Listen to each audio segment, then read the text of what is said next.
بسم اللہ الرحمن الرحیم۔ پیدائش حضرت عائشہ صدیقہ بعثت نبوی کے 4 سال بعد ماہ شوال میں پیدا ہوئیں۔ آپ کا نام والدین نے عائشہ رکھا۔ آپ کی والدہ کا اسم گرامی حضرت زینب یا ام رومان ہے اور والد محترم کا اسم گرامی حضرت ابوبکر صدیق رضی اللہ تعالیٰ عنہ ہے۔ آپ نے حمیرہ اور صدیقہ کے القابات پائے، مگر آپ کی کنیت ام عبداللہ تھی، جو کہ آپ نے اپنے بھانجے عبداللہ بن زبیر کے نام سے اختیار کی تھی۔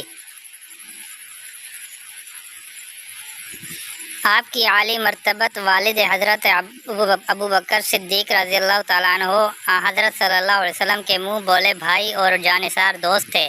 آپ کا تعلق قریش کے قبیلہ تمیمی سے تھا۔ آپ جب پیدا ہوئیں تو اس وقت گھر میں عرفان و ہدایات کا دریا بہہ رہا تھا۔ آپ اس لحاظ سے بڑی خوش قسمت اور مبارک حال تھیں۔ چنانچہ آپ فرماتی ہیں کہ میں نے جب سے اپنے والدین کو پہچانا، ان کو مسلمان پایا۔ حضرت عائشہ صدیقہ کو وائل کی بیوی نے دودھ پلایا تھا۔